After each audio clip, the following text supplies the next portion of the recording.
മഴക്കാലമാണോ ചൂടുകാലമാണോ ഒന്നും പറയാൻ പറ്റാത്ത ഒരു കാലാവസ്ഥയിലാട്ടോ ഇപ്പോൾ. രാവിലെ എണീറ്റപ്പോൾ തന്നെ നന്നായിട്ട് മഴ പെയ്യുന്നുണ്ടായിരുന്നു.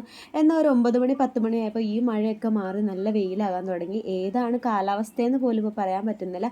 ഈ ഒരു സമയത്ത് നമ്മുടെ ചെടിയുടെ സംരക്ഷണം ഇത്തിരി ടാസ്ക്കാണ് കേട്ടോ. ഞാൻ കുറച്ച് പ്ലാന്റ്സ് ഒക്കെ സിറ്റ് ഔട്ടിലും അതുപോലെ തന്നെ നമ്മുടെ വീടിൻ്റെ അകത്തുമൊക്കെ വെച്ചിട്ടുണ്ട്.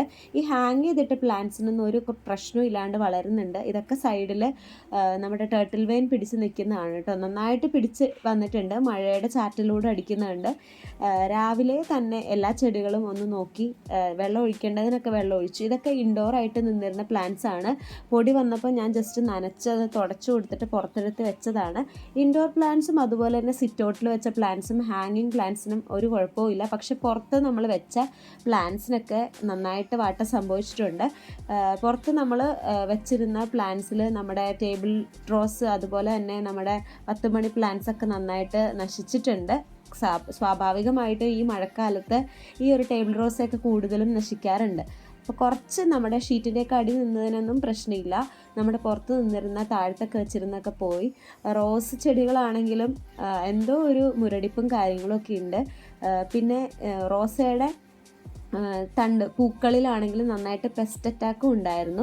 അതൊക്കെ ഞാൻ കട്ട് ചെയ്ത് ഒരുമാതിരി എല്ലാ ബഡ്സും ഒക്കെ ഞാൻ കളഞ്ഞു. റോസ് ചെടികളിൽ മൊത്തത്തിൽ ഒരു തരം പ്രാണി വന്നിരുന്ന അതിൻ്റെ ഇലയും പൂക്കളും ഒക്കെ തിന്ന് കളഞ്ഞിട്ടുണ്ടായിരുന്നു. കിളിന്ത ഇലകൾ വരുമ്പോൾ തന്നെ ഈ പ്രാണികളെല്ലാം വന്ന് കഴിക്കും. പ്രത്യേകിച്ച് ഈ മഴക്കാലം ആയതുകൊണ്ട് പ്രത്യേകിച്ച് ഞാനിതിനകത്ത് ഒന്നും ചെയ്തില്ല, വളങ്ങളൊന്നും ഇട്ട് കൊടുത്തിട്ടില്ല. ജസ്റ്റ് അതൊന്ന് പ്രൂൺ ചെയ്ത് നിർത്തുക മാത്രമേ ചെയ്തിട്ടുള്ളൂ. അതുപോലെ തന്നെ നമ്മൾ പുറത്ത് വെച്ചിരുന്ന കുറേ ചെടികൾ ഈ കാറ്റത്തൊക്കെ മറിഞ്ഞൊക്കെ വീണിട്ടുണ്ടായിരുന്നു. അത് അങ്ങോട്ടും ഇങ്ങോട്ടൊക്കെ പറിച്ച് നട്ടു.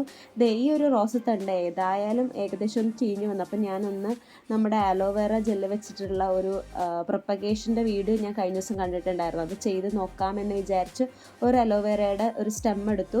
അതിൻ്റെ ഉള്ളിലോട്ട് ഇതൊന്ന് ഇറക്കി വെച്ച് നോക്കും. വേര് പിടിക്കുമോയെന്നൊന്നും അറിയില്ല.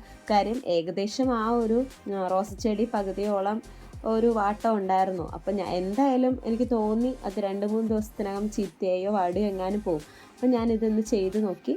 പിടിക്കുമോ ഇല്ലയെന്ന് അറിയില്ല. ഞാനൊരു ചെടിച്ചട്ടിക്കകത്ത് ഇതിപ്പോൾ നട്ട് വെച്ചിട്ടുണ്ട്. ഇനി ഒരു 2 വീക്സ് കഴിഞ്ഞിട്ട് നമുക്ക് നോക്കാം. എന്തെങ്കിലും അപ്ഡേറ്റ്സ് ഉണ്ടെങ്കിൽ ഞാൻ കാണിക്കാം, ഉറപ്പില്ല. അപ്പോൾ ഇത്രയേ ഉള്ളൂ ഇന്നത്തെ വിശേഷം. Bye bye.